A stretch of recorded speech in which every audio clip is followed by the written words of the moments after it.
చిత్తూరు జిల్లా కుప్పం పట్టణంలో ఈ నెల 15వ తారీఖున అన్నా క్యాంటీన్ను ప్రారంభించడం జరుగుతుందని మాజీ market committee chairman Satyendra Shekhar తెలిపారు. ఈ సందర్భంగా ఆయన మాట్లాడుతూ గత వైసీపీ ప్రభుత్వ హయాంలో అన్నా క్యాంటీన్పై చేసిన దాడులను తీవ్రంగా ఖండిస్తున్నామన్నారు. వైసీపీ హయాంలో పేదలకు అన్నం పెట్టే అన్నా క్యాంటీన్లను ధ్వంసం చేశారని అన్నారు. ముఖ్యంగా చంద్రబాబు నాయుడు బాధ్యతలు స్వీకరించిన అనంతరం అన్నా క్యాంటీన్ నిర్వహణపై సంతకం చేశారని కొనియాడారు. ముఖ్యమంత్రి చంద్రబాబు నాయుడు చెప్పిన విధంగా అన్ని పథకాలను అమలు చేస్తున్నట్లు వివరించారు.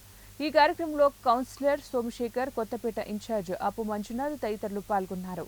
ఉన్నప్పుడు అనేక రకాలుగా చంద్రబాబు నాయుడు గారిని అడ్డుకోవడం కానీ, ఈ అన్నా క్యాంటీన్ని కూల్చడం కానీ, షెడ్లన్నీ పీకివేయడం కానీ, అనేక రకాలుగా మా వాళ్ళ మీద కొట్టడం కానీ, అన్నా క్యాంటీన్ నిర్వాహకుడిని కొట్టడం కానీ, రౌడీజం చేయడం కానీ, దౌర్జన్యం చేయడం కానీ జరిగింది. అయినా కూడా ఎన్ని ఇబ్బందులు పెట్టినా, ఎన్ని కష్టాలు, ఎన్ని ప్రాబ్లమ్స్ ఎదిరించినా కూడా ఎక్కడా వెనకడుగు వేయకుండా తెలుగుదేశం పార్టీకి సంబంధించిన నాయకులు కానీ, ప్రజలు కానీ సహకారంతో చంద్రబాబు నాయుడు గారి సూచన మేరకు అన్నా క్యాంటీన్ నిర్విరామంగా కొనసాగిస్తున్నాం. పేదవానికి పట్టెడు అన్నం పెట్టడమే మాకు భాగ్యంగా భావిస్తూ చంద్రబాబు నాయుడు గారు సూచన మేరకు అన్నా క్యాంటీన్ దాదాపు 3.5 సంవత్సరంగా మనం కంటిన్యూ చేస్తున్నాం.